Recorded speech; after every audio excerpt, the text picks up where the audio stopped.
নমস্কার বন্ধুরা, সুজাতাস কিচেনে আপনাদের সকলকে স্বাগত। আজ আমার রেসিপি পালং শাকের তরকারি। আমি কড়াইতে সর্ষের তেল নিয়ে নিয়েছি আর কয়েকটা বড়ি নিয়ে নিয়েছি ডালের। এটাকে একটুখানি লাল করে ভেজে তুলে নেব। এরপর আমি একটা তেজপাতা কড়াইতে দিয়ে দিলাম আর 5 ফোড়ন দিয়ে দেব, 2টো কাঁচা লঙ্কাও দিয়ে দিলাম। একটু ফোড়নটা ভেজে নেব। আমি এখানে সবজির মধ্যে বেগুন আর শিম নিয়ে নিয়েছি আর আলু নিয়েছি।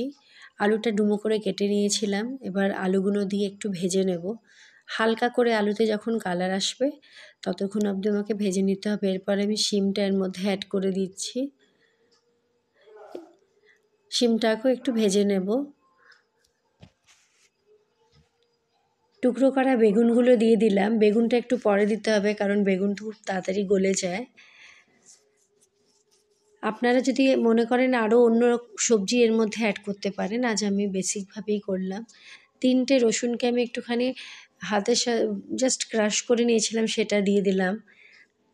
হালকা করে মিলিয়ে নিচ্ছি। রসুন দিলে কিন্তু ভীষণ ভালো স্বাদ আসে, অবশ্যই রসুনটা দেবেন। আর যদি নিরামিষভাবে করতে চান তাহলে নাও দিতে পারেন। এখানে আমি গুঁড়ো মশলা, হলুদ গুঁড়ো আর লঙ্কা গুঁড়ো দিয়ে দিলাম আর সামান্য জিরে গুঁড়ো দিয়ে দিচ্ছি। সমস্ত গুঁড়ো মশলাগুলোকে একটুখানি ভালো করে সব কিছুর সাথে মিলিয়ে নেব। গ্যাসের ফ্লেমটা একটু কম করে দেবো কারণ আমি কোনো রকম জল ব্যবহার করব না, তাই এটা একটু লো ফ্লেমেতেই ভালো করে মিলিয়ে নিতে হবে। আমি এখানে একটা বেশ বড় টমেটোকে কুচিয়ে নিয়েছি, সেটা দিয়ে দেব। টমেটোটা ভালো করে মিলিয়ে নেবার পরে আমি এখানেই নুন দিয়ে নেব। টমেটোতে নুন দিলে কিন্তু টমেটো খুব তাড়াতাড়ি গলে যায় আর একটুখানি হালকা করে জলও রিলিজ করে, তাতে এটা ভাজা হবে মশলার সাথে। আর পালং শাকেতে টমেটো অবশ্যই দেবেন। এতে পালং শাকের যে হালকা একটু খাড় ভাব থাকে সেটাও কিন্তু চলে যায়। ভিডিওটা পুরো দেখবেন। আর যদি ভালো লাগে একটু লাইক করে দেবেন। আপনি যদি আমার নতুন বন্ধু হয়ে থাকেন তাহলে সাবস্ক্রাইব করে নেবেন এবং বেল আইকনটাকেও প্রেস করে নেবেন। 300 গ্রাম মতো পালং শাককে আমি ধুয়ে বেশ কয়েকবার ধুয়ে নিয়েছি জল পাল্টে পাল্টে, আর এটাকে একটু কুচিয়ে নিয়েছি। খুব বেশি মিহি করার কিন্তু দরকার নেই।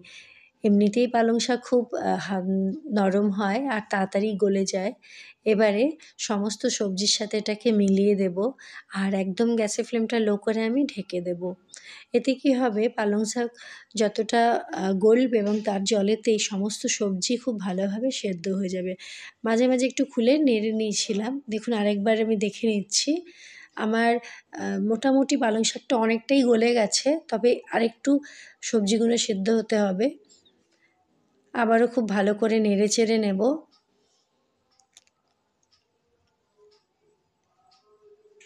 এখানেই আমি ভেজে রাখা বড়িগুলো দিয়ে দিলাম। বড়িটা দেওয়ার পরে সব কিছুকে মিলিয়ে নেব। মিলিয়ে নেমে আমি একটু ঢেকে আরও মিনিট 2 মতো কুক করে নেব। এতে কী হবে, বড়িটাও একদম নরম হয়ে যাবে। আর এই পালং শাকটা কিন্তু অবশ্যই তৈরি করবেন। শীতের সময় খুব সুন্দর এখন তাজা পালং শাক উঠছে। এতে আছে প্রচুর পরিমাণে ভিটামিন এবং আয়রন, যেটা আমাদের শরীরের পক্ষে অত্যন্ত উপকারী। দেখুন আমি ঢাকনাটা খুলে নিয়েছি। এবারে সব কিছু কিন্তু খুব ভালোভাবে গলে গেছে। আমি একটু চেক করে নিচ্ছি। আলুগুলো খুব ভালোভাবে সেদ্ধ হয়ে গেছে। খুব সামান্য চিনি দিয়ে দেব। এতে কিন্তু মিষ্টি হবে না, বেশ ভালো আসবে টেস্টটা। হালকা হাতে এগুলোকে মিলিয়ে নেব। আমার রেসিপিটা প্রায় তৈরি, আর বেশি কিন্তু সময় লাগে না এটা তৈরি করতে। সবশেষে অল্প একটু ধনেপাতা কুচি ছড়িয়ে দিলাম। সব কিছুর সাথে মিলিয়ে নিলাম। তৈরি হয়ে গেল পালং শাকের ভীষণ হেলদি একটা রেসিপি। আর গরম ভাতের সাথে কিন্তু এটা খেতে দারুণ লাগে।